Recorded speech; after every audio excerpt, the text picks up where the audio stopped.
So this AMA will take place in 4 parts. First is going to be the formal AMA between both of us and you guys. Secondly, we'll open it up to the projects for any final statements they want to address to the audience. Thirdly, we'll let the audience come up and ask questions. Not everyone. We're only going to let cadets and cats of culture actually come up to speak. The rest of you can type your questions in the chat.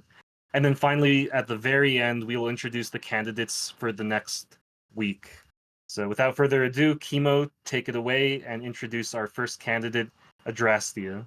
So Adrastea is a DeFi initiative that aims to build on top of our robust Jupiter ecosystem. They aim to build sophisticated yield strategies on top of JLP, USDC, and more. If you guys want to give intros to yourself, then we can jump into the questions. Yeah, for sure. Thanks. Yeah, first off, just want to say shout out to everybody in the audience. Appreciate you listening in. And thanks, for you guys hosting and giving us the time here to talk about our project.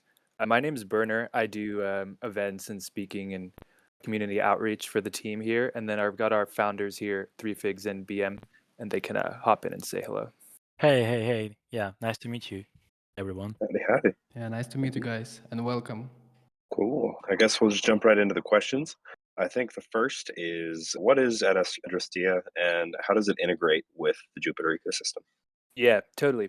So basically, you gave a pretty nice little sentence there in the beginning, but to kind of reiterate that, Adrastea is a Solana native DeFi protocol. And so what we're doing is we're building DeFi yield strategies and automating them for users. So basically a DeFi yield strategy is taking capital efficiency and allowing people to get higher yield on their investments. And so our first strategy and a few of our main strategies coming out are going to be built on top of the JLP token, a part of the Jupiter ecosystem. And so, we're not just built on top of Solana, but rebuilt this with Jupiter in mind. So we're pretty excited to be able to potentially have this collaboration. Sweet. Is there a lack of similar DeFi strategies to the ones you plan to build on top of Jupiter? Yeah. So in essence, what really sets us apart is that we're automating all of these. So, even since the beginning, like on ETH DeFi, there's been different ways of tapping into yield efficiency, right? But when it comes to manual strategies, they're either usually difficult for users or they're extremely time consuming. So basically, what our protocol aims to do with our automation is minimize risk while also minimizing the time needed to be involved with your position. Cool. Do you have any of those strategies live now? If yes, how do they work? And if no, how do they work? Yeah, so our beta is going to be coming out in about 2 weeks here in March, and that will be our initial leverage JLP strategy. And so this strategy is the only one that's going to be on our protocol after our launch in around April, and then we'll slowly begin rolling out the next tier of stuff. So the leverage JLP strategy, is that like essentially borrow money to increase your JLP position? Yeah, so what it's going to look like is we have 2 vaults in relation to this strategy. And so the 2 vaults work together to create the leverage. So what it looks like for a user is you'll go to our platform site and there'll be basically just a deposit and a withdraw. And so you'll deposit your capital either into our JLP vault to provide you leverage on your JLP, or you'll provide USDC in our USDC vault. And so the protocol uses our liquidity from the USDC vault to mint more JLP and provide that higher yield for folks. And so, we're offering higher USDC yield than average in the market, and that's kind of where that liquidity attraction comes from. That's cool. I'm curious, is there liquidation risk? So like I've noticed that JLP, while it is much stabler than other cryptos and in a lovely upward fashion, when there is a large market move, it does have a little bit of volatility. Sort of what are you doing to mitigate that risk? Yeah, great question. Yeah, so that's kind of the whole, one of the main intentions of this protocol, right, is to minimize risk with these type of strategies. And so our protocol on the JLP provides a 2x leverage, and it's auto rebalancing. So 2x leverage, while we are using leverage, it's basically as low as you can go. And so it'll be rebalancing in real time, right, depending on the market volatility. So within these parameters that the protocol sets, it'll automatically be rebalancing and keeping your investment safe. But of course, anytime you're using leverage, right, there is risk of liquidation. So what that would look like in this situation would be like if there was like a black swan event with like Bitcoin or something like that, and the underlying assets in the JLP were to like nuke extremely rapidly, there could be a liquidation in that situation. Right. Okay. So since JLP is funded by Bitcoin and or liquidations on Bitcoin and Ethereum and Solana, if those experience existential risk, then obviously JLP would, and then this protocol would as well. Is that Right. is that correct understanding? Yeah, but I would add to that, that the rebalancing mechanism does everything it can to prevent this. So if like one of Right. the underlying basket assets was to drop significantly, but let's say over the course of a few days, that wouldn't trigger liquidation. It would be like an instant, like black swan type of situation that would trigger Right. this Right. liquidation. Yeah. Yeah. Something very, very big. Right. Okay. Cool. And then I think we all have slightly bigger problems. Yeah, exactly. Um, Yeah, exactly. Right. Cool. So I guess the TLDR is that you're creating easy to use yield strategies, starting with JLP and USDC. Is there any plans to expand that to other coins, maybe other Jupiter related coins or Launchpad projects, or maybe just the larger Solana ecosystem as a whole? Yeah, could you ask that beginning again? You said expanding to other tokens? Yeah, like expanding to other. So it's like, I guess the better way to frame it is like, do you see yourself as building very closely with the things that Jupiter works on, or do you plan to sort of broaden the base and offer more DeFi strategies similar to like Camino or these other protocols? Yeah, sure. Yeah, so we definitely plan on covering all our bases with Jupiter involvement, particularly JLP. So Hmm. after the leverage JLP, delta neutral is probably the next JLP we're looking at. And something I'm from a user standpoint, I really like the delta neutral JLP option. Besides expanding beyond Jupiter, we're definitely looking at flash trade stuff, but we don't plan on necessarily diluting our platform with like trying to cover everyone everywhere. It's kind of we want to allot our resources and energy to make intentional strategies that are not only efficient and working well, but would be worth it for both us as a platform and the users. But there Right, because is Flash. plans for expansion, Fla- just in general. so yeah, so Flash Trade has a similar FLP to JLP, and so that makes sense to expand to. I understand that. If I'm understanding correctly, right? Like similar strategies and all that good stuff. Yeah, and it's interesting Yeah. too, because like JLP has a pretty different weight in its basket, than Right. the FLP. Yeah. Right. Yeah. I'm pretty sure they have like many. I think they have gold and all sorts of other stuff over there. Interesting. Let's see.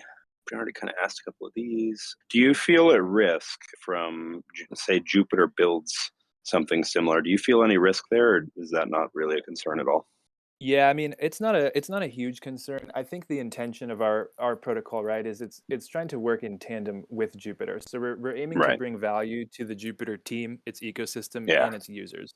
You know, Cool. and I think it's kind of like a selling point for Jupiter in the sense where it's saying like, as a protocol, you guys are expanding your ecosystem, right? So I mean, I think we're Mhm. probably the first, but I'm sure there'll be plenty more in different fashions of people building on top of aggregators like you guys and fleshing out different ecosystems.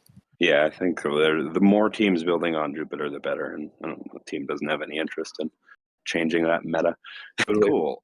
Is there any large technical challenges sort of in building this out that you faced? I think like this could be on like a protocol level, or maybe, something like Solana failed transactions. How are you dealing with those sorts of things? Are there big ones you've overcome or big frustrations perhaps? Yeah, totally. I think, well, I'm not on the dev team myself, but something I think I can speak to from, just what I've been exposed to with our team would be that, one, we have a pretty experienced dev team. It's a small group. So I think the main challenge is just like, the time consuming nature of building everything out. But it's pretty impressive how they've squared everything away. And I don't think there's been any major hurdles on our end, mainly just like manpower, taking the time to do it right. Yeah. Do you know how the current network congestion on Solana has impacted you, if at all? Yeah, Made I your don't program? believe I don't believe that's been an impact so Okay. far from the test we've ran. And we'll be Sweet. seeing in beta too, how that all works out as well. Yeah, it's a fun question for me because a bunch of devs I know have been having trouble deploying programs. So that's more of a personal question. Let's see. What's the revenue model? Like, how do you plan to sort of monetize this? Yeah, definitely. So basically, we kind of dove in even pretty quick too. So we'll see what people have to ask at the end if I need to simplify like the meat and bones of the protocol, like how it works. But basically, Yeah, we right? can. So we're providing the JLP leverage yield for folks, right? And the Mhm. yield that our protocol is generating is going to be getting split. So part of that yield goes back to our JLP depositors, parts going back to those USDC liquidators, or I mean, not liquidators, providers, and another portion is going to go back to the treasury for the protocol. And basically, the DAO for the token holders will be able to vote on how they want to allot this extra portion. Oh, sweet. That's fun. On the DAO, so I saw that you've got quite a few NFT communities in your early seed round. Is that correct? Yeah. That's cool. I think I know a couple of the founders there. Could you speak on sort of like the community side of it all? I know that NFT communities typically have a pretty tight-knit crew. What have you guys done to sort of foster a community? What have you seen work well? Yeah, so this is something I'm pretty excited to speak about, and I think as a team we're pretty excited to speak about. So it's like one of sort of the ethos as our project, right, is like simplifying DeFi and connecting basically different participants in the Solana ecosystem, right? So it's like, for me, I've been on Solana since, pretty much the beginning, early 2021. And up until a couple years ago, my mental association with Solana would be like NFTs. And then over this past, maybe 12 months, 18 months, we've seen a lot of like emerging exciting things on DeFi. But you've got a lot of these other communities who are still like, sometimes hesitant to DeFi, or sometimes there's like a barrier with wanting to learn about it. And so we really have this intention of like bridging this gap between necessarily like experienced DeFi users and folks who are maybe new to DeFi. And so like from a community standpoint, we're not only looking to basically connect with like the NFT sectors of Solana, but also providing a lot of education for folks. So we're doing this DeFi 101 school in our Discord right now, and we've gotten a pretty stellar response on it.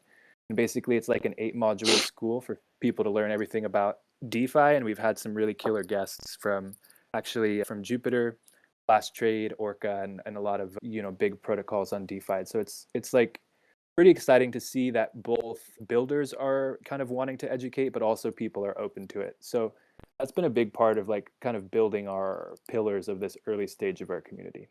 Yeah, I love that. Is that free to attend? So like, could anybody in this call pop in and listen Oh to yeah, those? definitely. Yeah, Yeah, definitely. that's awesome. Yeah, I love that. I think there's like a pretty big, large lack of education in general. And I think like a lot of this stuff can get pretty heady, when you're talking about impermanent loss and all this stuff. And it takes a while to wrap a head around. Have you seen would you say that there's any of those specific lectures that had like, or classes that had like some big takeaways that you might want to share with the community here? Like, I don't know, easy lesson or not an obvious answer or misconception that people might have about Solana DeFi? Yeah, I love that. Yeah, well, we're only on lesson 2 right now, so this just really sort of began. It was something we worked on behind the scenes for a while, but we've pretty much just launched it. And one thing I'll add to that we were just talking about too is like it's also nice that it's sort of like crypto native, right? Because you can even go to like, I'm sure there's other lessons on YouTube and things like that, but with this it's like it's right in Discord. So for people who are degenning full time, you don't even have to leave the app or whatever, right? So it's all there. Yeah, I think one big takeaway is mainly, I think, educating folks, like realizing how DeFi is built in essentially to the foundation of everything we're doing in crypto. Basically anytime you're trading a token on a DEX, or really sort of how that segues from traditional finance. I think that's been like a clarification point in our first lesson for folks. And on our last lesson, our host Benny and I think we had Mikey from Orca. They had some really killer examples on the difference between like AMM pools and LPing and stuff like that. I don't think I'll dive too deep into that here today. But Yeah. A lot of these things that often sound complicated to folks are able to get simplified pretty easily with the proper examples. Yeah, with someone who's been working closely with it and can put it in layman's terms effectively, it's always nice to have. So you mentioned governance. Is your token a governance token? Is it an ecosystem token? How do you see it? Yeah, so we kind of see it as a twofold token, right? So the token is going to come out initially as a governance token with the launch, and we'll form our DAO. And basically, we want people who are not only going to be using the platform heavily, but also involved with our community to be holding this token and forming our DAO. And so we as a team have some ideas that we will suggest, but we'll be open to initiatives, of course, from the community as well. But basically, once the DAO is formed, we're going to have a collective vote on basically the ideal way to integrate the token with our vault and strategy ecosystem, right? So, I mean, there's a few ways of how that could manifest, whether that's like another vault relation to the token, or that's, part of the yield is going back to the token holders, or there's a lot of ways it can go, but we want folks who are using it to vote on it. So it's like a twofold: part one, governance; part two, ecosystem integration. Right. So if I'm understanding correctly, you have a couple different plans or ideas that could all work for sort of the long-term health of the token, but you're going to leave that up to the community as to which one they see is the best. Sweet. Cool. Is there anything that token DAOs, maybe on Solana or in crypto at large, you see get wrong that you would attempt to not to get wrong? Yeah, I think it's like, I think there's like basically three main points I would say would be: number one, healthy token distribution. I mean, that's like not just with Solana, that's just like in general, right? I mean, the best way for your token to do well is to have a healthy distribution, basically working the tokenomics out and taking the time to really dial it in to ensure that equal rights are good, that it's balanced with vestings and the proper price and things like that. So token distribution is a big one. I would also say to launch the token at the proper time. So you want to have a community going, and you definitely want to have a working product, or at least that's our view on it, is have that kind of established who will support the team and your idea, not lead to basically empty order books. And avoiding bots as best as possible, and putting in those measures to prevent toxic inflows later on down the line. I would say those are three pretty solid. Sweet. I just lost my train of thought. But yeah, you mentioned having a working product before the launch, and you said you're going to have your beta in 2 weeks. How do you plan to roll that beta out? Like, who is going to be closed? Who's invited to participate in that? Yeah, so this has actually been like a bit of I wouldn't call it a challenge, but basically we're having a lot more interest in our beta than we expected. So it is going to have to end up being basically gated, and we're kind of going to be rolling out how that access will work about like a week before. So basically it's limited access to the beta, and that'll be kind of a short thing. We kind of have everything dialed away, but we still want to have this final like beta round, just to make sure everything's all sealed up. But it's pretty close to deliverable, so it'll be a short beta period, and then we'll roll into the launch pretty quickly. Awesome. Is there anything in that beta that you're looking to test specifically, like UI or risks or any of that? Yeah, I think mainly just like UI and any bugs that pop up for folks or things like that. Sweet.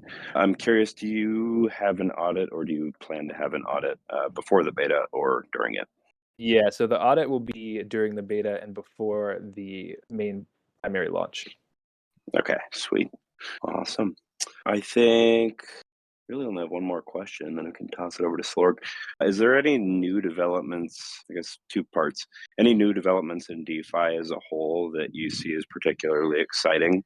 And then maybe, is there any developments on Solana that you see as unique? Yeah, I mean, it's not too exciting, but I think one unique thing with Solana is just, how cheap and fast everything is. I mean, compared to paying large fees and the delay times on a lot of other chains. I mean, it's not too exciting point, but every time I use anything on Solana, I'm reminded of basically why I'm spending all my time here. You know what I mean? Due to Right. the ease. Yeah. And I mean, I know there was like you suggested, earlier, there's been some, some things like congestion and, a few outages here and there, but and opinions differ on that. But me personally, overall, I'm extremely bullish on Solana DeFi. And then the other thing you asked was kind of like a negative version. I think you kind of meant like what would be something I'm not too keen on that I'm seeing, or what was it? Yeah, so the other question was like, is if there was any new sort of DeFi strategies as a whole, but anything that you're not too keen on, welcome that as well. It's interesting to me.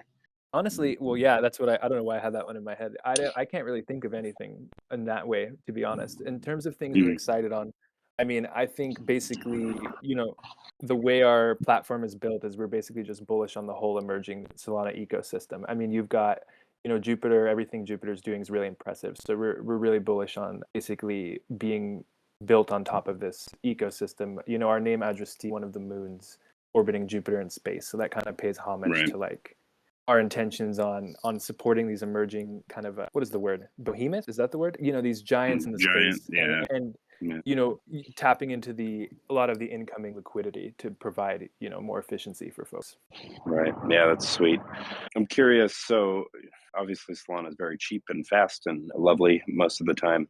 Do you say you built on Ethereum? Would you see the transaction fees and the TPS as a significant barrier to this protocol existing? Were you saying if it was built on Ethereum? Yeah, like say that was, Solana didn't exist and you're like, well, there's, we'll say ELP instead of JLP or something. Sure.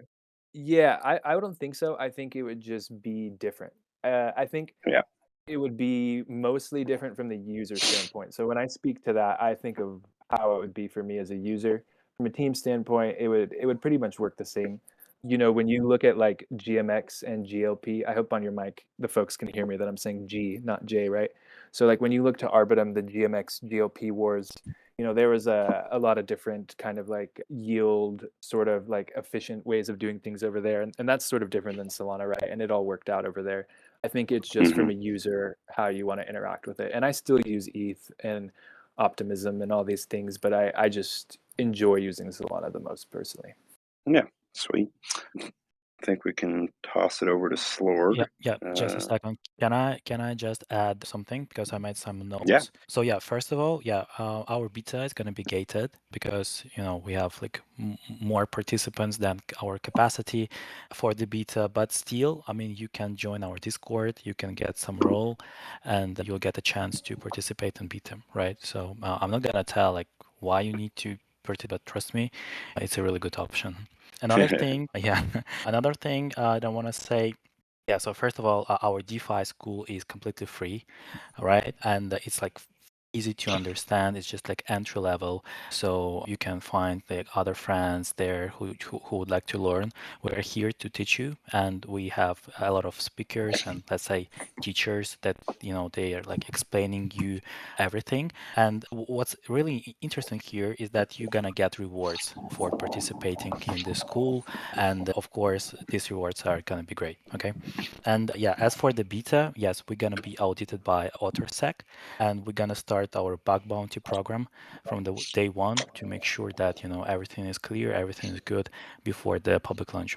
So yeah, thanks a lot for inviting us, and yeah, let's pass the microphone to Slorg.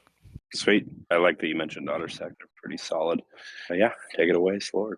Gotcha. So I just have a few questions about the general ecosystem at large, and then we'll end on some more specific questions about the platform. So first question is, how do you feel about the recent trend of people sending untold sums of money to random Twitter wallets? Sorry, That's is it funny. the question for us? Yeah, I can tap a sentence on that and then BM if 3fix if you have any other. That's funny. Yeah, I don't know, man. I think it's kind of like one little disclaimer I'll add, especially for people listening to, like, especially if you're newer to the space. I think it's important to, while it's really important to make connections and friends to get the best information and expose yourself to the most information possible, I think it's also important to take a healthy filtering. So it's like there's so much stuff going on in the space constantly, and it's like some of these things are just like ridiculous, so that's one first thing, Slorg, I'll just say is it's definitely like ridiculous to see. But from like a more technical standpoint on like the ecosystem and how that affects everyone, I definitely think every time we see this happen, it's definitely kind of like not ideal for the space, just because it's kind of like a bad look. I think the Book of Meme did great. I thought that was great and unique within the meme space, but then of course it sparks this sort of like grifter trend afterward. And I won't get into the chain politics because I'm personally not, I don't really have like I don't really care about all that. But some people are like, oh, is it a, what is the word? Is it a psyops, or is it from to make things look bad, or whatever? But overall, I think it's yeah, just a little crazy for sure. Yeah, sure. So do you feel that Web3 currently has any products that can genuinely appeal to the masses outside of it yet, other than cross-border money transmission, which is sort of the big one? Yeah, that's pretty good. I think, one thing I think is interesting is it's like being a parent in the sense that we're also in this ecosystem that we have our ideas of what people, I guess you could say, outside, or I guess the masses would like. But then it's like you never know what your child or your general public is going to end up liking on their own. So I think, to give a general answer, like I think providing a really broad spectrum of stuff and doing it well will give us as an ecosystem like the best opportunity for people outside of Web3 to get involved. What does that, to answer your question a little more specifically, like what do I think would be a good option? I think things that basically integrate into stuff that people use often. And, to touch on like sort of what you discussed before with like the pre-sales or the memes, a lot of folks look down on memes in the space, but I do think it is sort of like a Trojan horse of getting a lot of people in the space outside of Web3. So that's kind of an interesting like juxtaposition there. You've got like the what is it called? I don't know what it's called. It's like Moonwalker or something. I think like getting paid for walking or little things like that are also interesting for like people who are totally not in the financial sector. So Maybe I just BM3, want for to example. Go ahead. do a follow up there. So you kind of said if you build the best products for the people that are here, there's going to likely be some overlap in interest. Was I understanding that correctly? Yeah, it's sort of like if people within Web3 are the parents and people outside of Web3 are the children, and you think of like how parents raise their kids, it's like you want to expose them to as much things as possible, and whatever they get hooked on is like what they get hooked on. We don't really know, like we're so deep in Web3, what's exciting to us might not be exciting to people who like are outside of this. But I think providing Right. like a full spectrum makes it like, as easy as possible. Yeah, sweet. What do you feel is the biggest constraint currently to growing the number of overall users in the space? I think a big part of that is like information too. I think, and that kind of ties into like, what we've been talking about with our DeFi school, and not just with DeFi, but the space in a whole. I think a lot of people are interested. I think in the collective consciousness, crypto is definitely pretty out there by now, but a lot of people just don't understand it. So I think, just really narrowing in on like education and kindness as, when we connect with folks, I think is important. Education and kindness. As silly as that might sound. Gotcha. Do you think there's any other things sort of plaguing the ecosystem that are uniquely Web3 problems at this moment? Like perhaps, like I know there's scams in Web2, but the drainer problem seems particularly horrendous in terms of maintaining our user base. Definitely. And I think that also ties into education, right? Is like teaching people how to be safe. I think that the inherent risks with the space are kind of like at this current time the other side of the coin of the inherent benefits. So I think it's sort of a middle road when it comes to that. How do you make education palatable? Because I think universally to most problems, it is a solution, but I don't think it's the only sort of solution. Because I would estimate there's maybe about 20 to 30% of people who are genuinely pursuing knowledge and trying to actively educate themselves. But that leaves the majority, unless you disagree with that premise, but that leaves the majority of people just kind of susceptible to these things anyway. So how do we make education more palatable, or are there other solutions in addition to education? Yeah, I think that's an interesting point, and not just in like decentralized finance, but I mean, people aren't even like fully educated on like traditional finance, and there's issues, currently there. I mean, people getting their identity taken or social security or all these sorts of things. So I think it's like, yeah, I think I agree in the sense that most people don't want to be educated on how to, be about these things. But I do think it's a decent pillar of helping the space. I think to answer what you're kind of asking or reiterating though would be, I think also keeping things simple and clean, right? So I mean, making like easy UI and making things as easy as possible for folks from like a technical standpoint as well. Gotcha. Are you guys also pursuing any sort of short form videos like TikTok or Google Shorts? Because those are really like high impact ways to reach the most amount of people that's in terms of marketing materials and educational materials.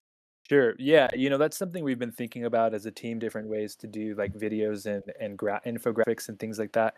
We might be outsourcing a couple of video situations, but we are not on the TikTok wave yet. Gotcha. So it's pretty obvious that degens make up the majority of the population, the Solana ecosystem. How would you pitch Adrastia to them? And also, do you have a pitch to Web2 people outside of the ecosystem? Yeah, I love that question. Thank you. Yeah, so basically, that's what I really love about our protocol, right? Is we're kind of at this intersection of like, I think I've spent a lot of time speaking on education and our time here together so far. So another thing I'll talk on is basically simplicity, right? So while we're providing this education for folks who do want to dive deeper, our protocol is also definitely degen proof in the sense where it's extremely simple. So you'll go to our protocol and it's basically just a deposit, just a withdraw. Something else we're excited to provide is there's no lockup fees, there's no staking period. So if you just want to try it out, you can hop in and out pretty quickly, right? So I think sort of we're trying to be in this middle road where when it comes to using our platform, any degen can hop in and it'll be basically the easiest access to DeFi yield strategies in the DeFi space. Nothing is like to this level of automation and simplicity. But then, to more experienced users in the place or people who are perhaps relating to crypto differently, they say, well, this is too simple. And so that's why we provide, all of this education and under the hood information on what we're doing. I hope that answered a little bit. Yeah. Regards to projects or platforms or products in Web3, what do you feel is the responsibility of the core team, and what do you feel is the responsibility of the community? Yeah, I think just from like a more business standpoint, I think it's really important from the core team to be connected to their community.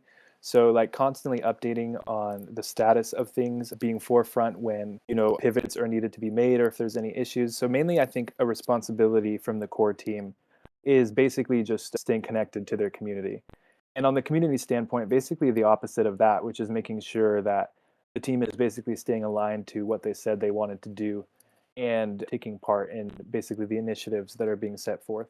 Kind of a more meta thing I'd want to touch on really quick, right, is like I think the concept of leadership in Web3 is really interesting. And what I'll say to that, right, is when you think of decentralized or when you think of like a DAO, I guess there's like sort of this idea that there could be like a leader or these types of things as like it's like taboo to say that, right? Because you want everything decentralized. A DAO is, everybody. But I think leaders and I think core teams are important because not there to control everything, but to set an example of integrity and honesty for their community. So I think basically after the protocol is launched, the core team has done that part. I think it's a conversation ongoing between the users. And you mentioned that one of the community's responsibilities is keeping the team aligned or true to their word or the things they said. What sort of leverage do they have to make this possible other than the team's desire to stay in Web3? Because it's been pretty common to see people attempt to cash grab or extract, or it's very common to see NFT collections, especially those on the downtrend, to launch another collection and extract that way. What leverage does the community really have to keep the team aligned and honest? yeah, I think things like tokens and DAOs also add to this, right? Because then there's like a financial weight that people are added. So it's like I guess that kind of just touches on what you're saying in the sense that if the team wants to continue operating and not have either their reputation or their product basically financially nuked, they kind of have to follow through. I do think NFTs are a bit of a different situation than DeFi protocols because of the amount of work it takes to make a DeFi protocol. Of course, there's tons of still illegitimate things coming out in that space as well. With NFTs, you add in the art aspect. And so it's like, that's a whole other conversation, but it's like something I don't even see really outside of like spaces here and there, like, kind of talking with NFTs, like what is the responsibility between like, let's say a founder and a core team and the artist, right? And then especially it gets kind of messy when the artist is the founder. So I think NFTs are a little bit different, but to add to what you're saying, that's what I would say.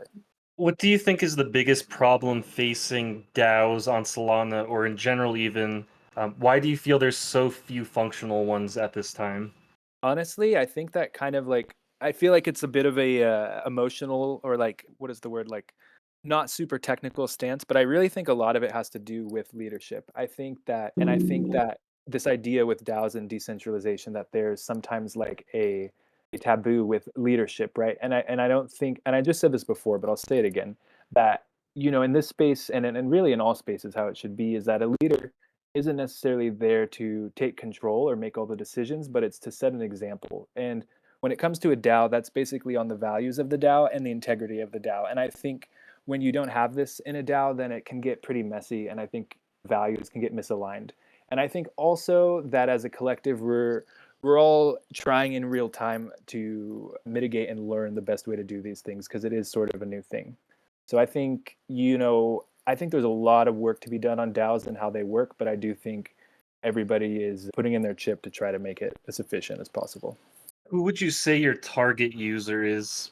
That is, where do you anticipate most of your user growth is going to come from? Existing DeFi users, Jupiter users, the broader Solana community, etc. Yeah, so I mean, on the back end, we've had some pretty significant interest in people who want to use our protocol basically, for the capital efficiency. So I think there's going to be a pretty strong foundation of users who are experienced with DeFi and want access to these yields in the way we're providing them because they are on chain, they are for example, the USDC, it's principal protected. So it's like people who use these strategies are definitely going to be a pretty big core of the users. But we're also trying to kind of like segue a lot of new people into DeFi with these not only high yields, but making it simple and automated. So we hope to layer on top of this foundation, crossing over from NFTs or people who maybe haven't tried DeFi before. So we're hoping to see a mixture of both, but I definitely think experienced users will be a big part of the protocol in particular's foundation. But some of the ideas we have with our token, we also hope will attract folks to be able to try out our protocol and get involved in DeFi in this way. Can you tell me what Zealy is and what the benefits and motivation were behind using it? Yes, definitely. Yeah, I mean, Zealy as a user, I'm not a huge fan. So there's like this wave of stuff right now, right, that I've used in a few different projects as a user. There's Zealy, there's I think one called Galaxy, and then there's like Grid, right? Grid's a little different. Grid isn't like tasks for folks who haven't used it. Grid is like I don't know how to describe it, but I kind of group it with those other two. I think it's just ways to get communities more involved. I think they have different uses. So it's like I definitely think there's been some misconceptions with like different projects on the point of Zealy. So now it's kind of like a meta, it seems like, for a lot of projects to have a Zealy, like no matter what. I think that's not necessarily needed. I mean, if you're not going to spend time on making like fun quests or whatever, but it's just different ways to campaign with the community is how I would say it's used. Like for example, right now our DeFi 101 school, the lessons are on Zealy. Okay, could you elaborate a bit more on what it is? Because I don't know what it is. I saw Seb mentioned it somewhere, so I'm curious. Oh yeah, for sure. It's like literally like it's like a platform where you basically hook up either your wallet or your Discord, and you can do all kinds of different things. So it's like you can say like retweet this tweet, and then it gives you like points and things like that. So what I've seen in other projects is they like stack XP like in their Zealy for people. So it's like you don't get a reward for each task, but you get XP. And then I guess these projects hint at like rewarding high XP users. We haven't done anything like that. So when we do a quest, it's usually pretty intentional, and we'll usually just give a role on the spot in our Discord for people who complete that. So we're not like XP stacking or anything like that. Actually, I like one of these answers in the chat from one of the people, bgrime800. He says Zealy and Galaxy are third-party platforms to ensure social engagements from the community. I guess that's a good way of summing it up. Gotcha. So let's pretend you just launched. Given your proximity to Jupiter and the 0.75% of your token supply that'll be dispersed to the DAO, how do you see both communities working together to co-create a shared future?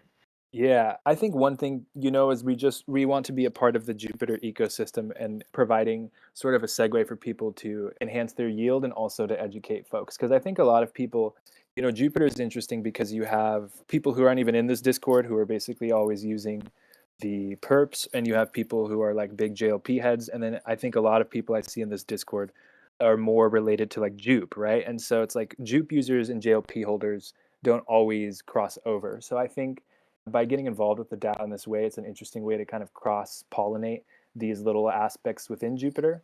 And I think also it's kind of like a triple bullish situation, right? Because the users are going to be getting a higher yield on their investment.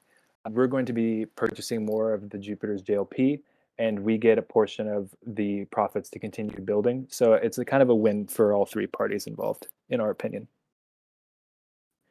Ends all of the questions I think Kimo and I had for the first part of our AMA, and I'll give you guys the option now. Did you guys want to do your part 2 and 3 now or after Sanctum? What do you think, BM? I'm cool with just continuing with us since we're already up here. Yeah, Okay, sure. so Let's continue. we'll go into your part 2 now, which is your final statement to the audience. And then audience, we will start letting you guys up to ask questions if you're a cat det or cat of culture. Otherwise, please post your questions in here to be read for the Adrastea team. So guys, take it away. Say your final statement to the DAO.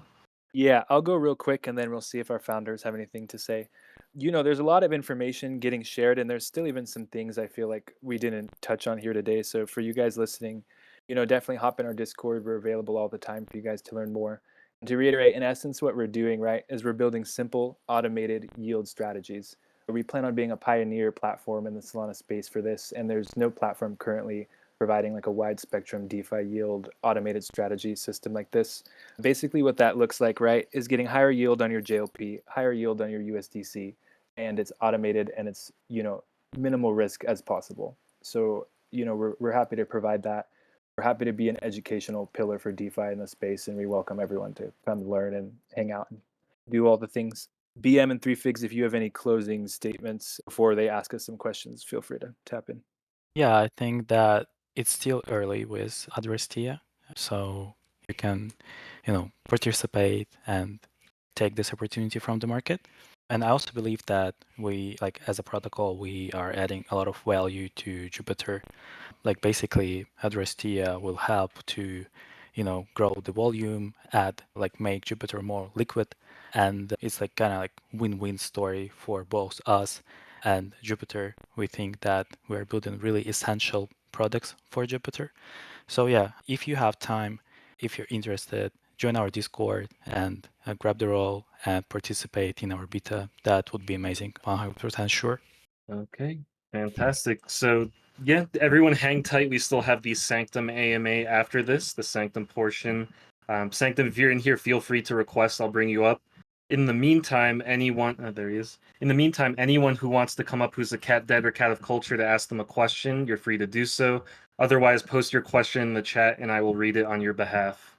So now's the time for audience questions. If you have anything you want to ask Adrastea. I did see one above from cat dead named IVs, so I'm just going to read it on his behalf.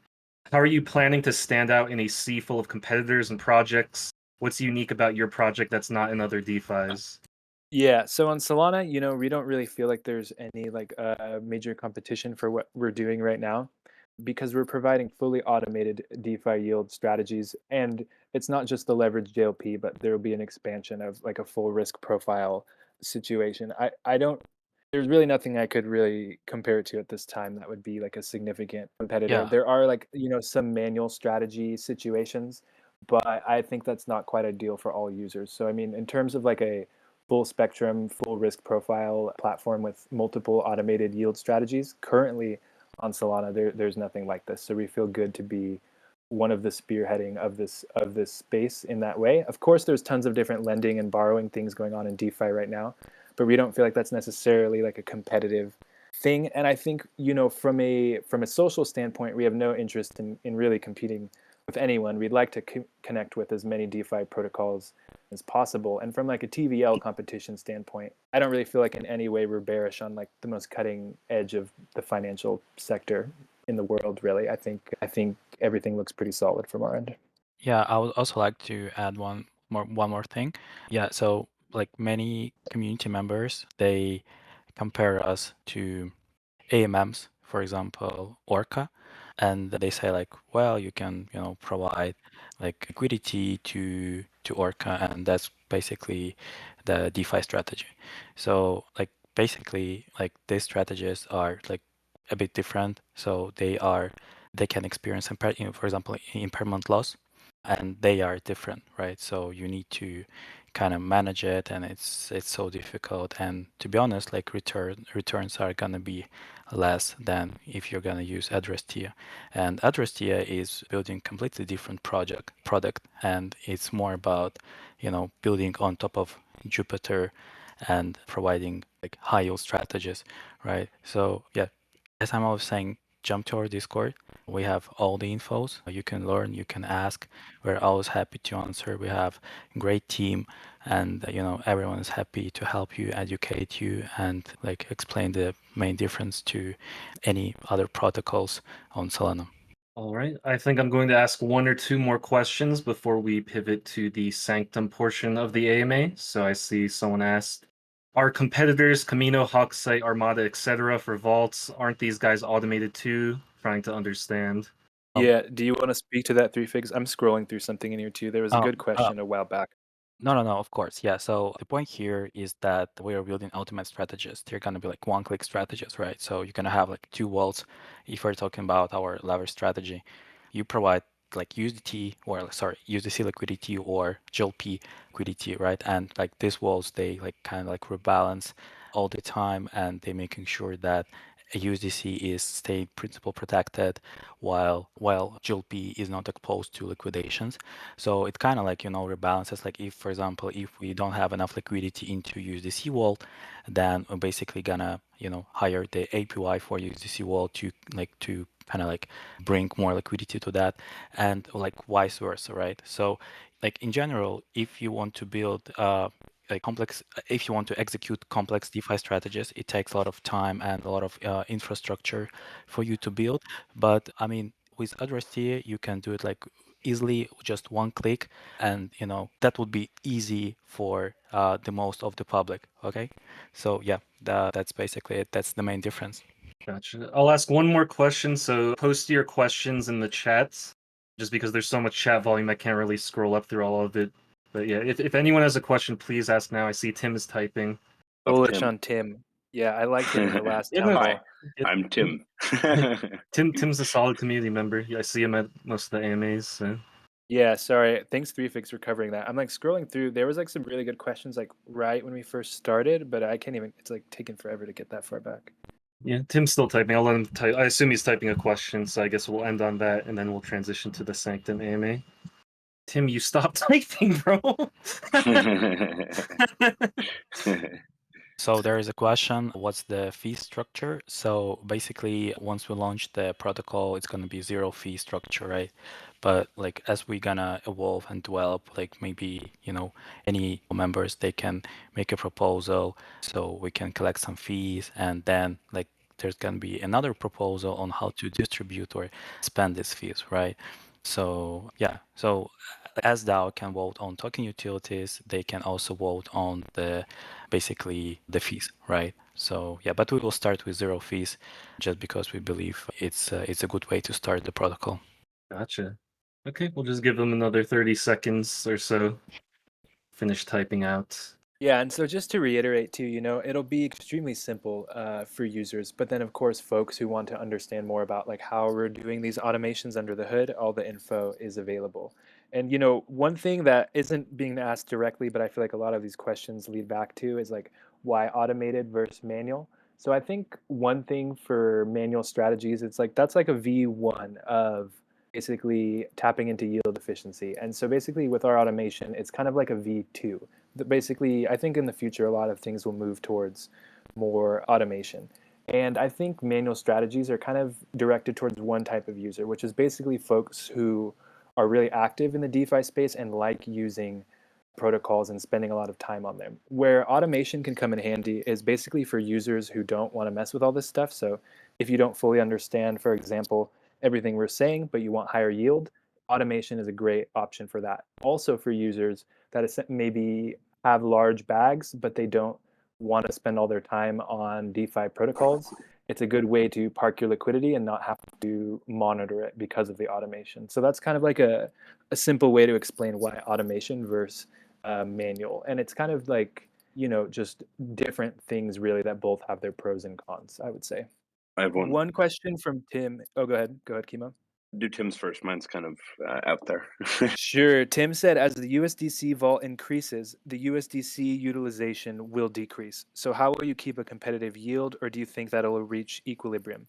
So yeah, so that's another thing when it talks about like when we've talked about some of these other things like like Camino or whoever who's doing like manual strategies, like USDC yield is always fluctuating across the space. So it's hard to pinpoint what ours exactly will be and how that competes with other folks.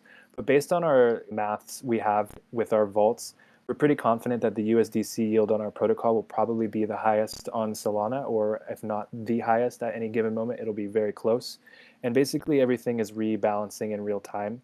And I think it will reach equilibrium pretty quickly. It's not like these pools that you've seen in the past where it's like if everybody jumps in it, the APY is going to disappear because of the synergistic way the two vaults, which would be our JLP and the USDC, the way they work together, they'll always be a relative equilibrium. If we were to get a huge influx of TVL, I'm sure there would be some reduction, but thankfully by building on top of Jupiter, the JLP real-time APY kind of carries it. So really, I think to point out like something there, I think the real-time JLP yield is one thing that really impacts our yields. So that's something to look at as opposed to the USDC. Sweet. My question is there any hot takes that you have that might be, I don't know, somewhat controversial or out there or a little bit crazy about crypto or Solana in general? Sure, bro. I'll answer to this. I've never gotten to give a little rant on this, but I'll keep it short because I'm sure the same guys want to get up to. I think that I'm pretty bullish on everything that's happening in Web3, but I think in the scheme of like humanity, I think the overall decentralization space is going to change a lot. I think from like a human standpoint, in essence, the real gold nugget from crypto that we've discovered is that by using technology and social energy, we can create value. So I think we're kind of pivoting from seeing money as like a physical thing to money as energy. And all folks know that energy in the universe is unlimited. So as the human race, I think that essentially, by using technological and social energy, we're going to be able to tap into a really fair value and a way to really balance things across the board. I don't see that happening right now, like whatsoever, but that's my grand vision of like why I'm even in crypto in the first place. Everything that's happening now is just like super like prequel grassroots to like, really we're almost like on a tail end of like traditional finance. I think like real decentralized finance and real like quality of money as energy will probably come later down the line, but that's my like as weird thing as I could possibly say. So feel free to fuck with that or judge it. It's all open for interpretation. I can compound onto that and then we'll move over. But I think my hot take is that if crypto succeeds, there's not going to be any more currencies, and I'll let everybody stew on that one. That's kind of what I was trying to say. Yeah, that's kind of so what currency I was trying to say. ends. Yeah, cool. Do you think cats gonna be using crypto one day or not? Cats, like actual cats? I think so. Yeah, Yeah. I think so, definitely. Maybe it'll be like a little more transactional relationship between all the cute little kittens. Cool. Well, this is a great AMA. Do you guys have anything else you guys would like to say before we kick it over to Sanctum? Just one quick little goodbye. Just thanks again, Slorg and Chemo, for the time. Thanks to the audience for tapping in. Of course, hop in the Discord. And sometimes when it comes to DeFi stuff or yield stuff, it can sound complex, but truthfully, it's like really straightforward and simple. We're building this stuff on top of Jupiter. It's providing higher yield, and we're pretty bullish and stoked to be able to connect with you guys in this way. And we're totally available for any more questions you have down the road.